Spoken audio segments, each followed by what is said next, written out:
S. Deepa பல்வேறு திறமைகளை தன்னகத்தே கொண்ட ஒரு ஆளுமை.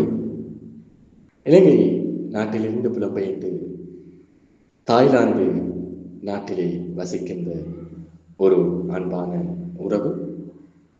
அவருடைய கவிதைதான் அடுத்த கவிதையாக இருக்க போகிறது.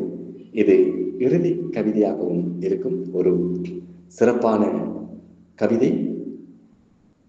அவருடைய கவிதையை இப்போது நாங்கள் பார்ப்போம். மௌனத்தின் வலி. மௌனம் என்னும் மொழி 1000 கதை சொல்லும் காவியம். ஆஹா, ஆரம்பத்திலே அசந்துட்டீங்க, சும்மா பட்டையை கிளப்புறீங்க, சூப்பராகவே இருக்கு. மௌனம் என்னும் மொழி 1000 கதை சொல்லும் காவியம். சொல்ல வார்த்தைகள் இல்லாமல் அல்ல இந்த மௌனம். உள்ளதை எப்படி சொல்வது என்று தெரியாமல் இங்கே மௌனம். உள்ளதை எப்படி சொல்வது என்று தெரியாமல் இங்கே மௌனம். நான் சொல்லும் காரியத்தின் கருப்பொருள் புரியாமல் தவறான புரிதலுடன் எதிர்வாதம் வரும்போது இங்கே வலிகள் மௌனமாகிறது. நான் சொல்லும் காரியத்தின் கருப்பொருள் புரியாமல் தவறான புரிதலுடன் எதிர்வாதம் வரும்போது இங்கே வலிகள் மௌனமாகிறது. பேராதிக்கம் கொண்டவர் மத்தியில் ரௌத்திரம் கொள்ள முடியாமல் இங்கே வலிகள் மௌனமாகிறது. பேராதிக்கம் கொண்டவர் மத்தியில் ரௌத்திரம் கொள்ள முடியாமல் இங்கே வலிகள் மௌனமாகிறது. அடக்குமுறையும் ஆணவமும் தலையோங்கி நிற்கும் இடத்தில் இங்கே வலிகள் மௌனமாகிறது. அடக்குமுறையும் ஆணவமும் தலை ஓங்கி நிற்கும் இடத்தில் இங்கே வலிகள் மௌனமாகிறது. பேச்சு சுதந்திரம் உண்டு, பேசலாம் என்பார்கள்.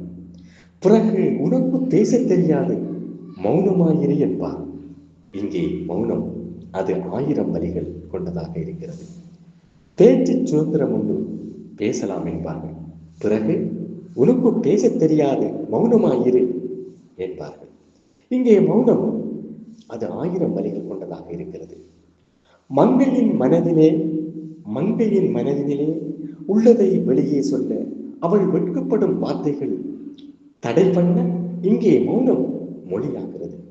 மங்கையின் மனதிலே உள்ளதை வெளியே சொல்ல அவள் வெட்கம் வார்த்தைகளை தடை பண்ண இங்கே மௌனம் மொழியாகிறது. அறிவுடைமை ஒருவரே ஆளுகிற போது அறியாமை உள்ளவர் முன்னே மௌனம் ஞானமாய் விளங்குகிறது.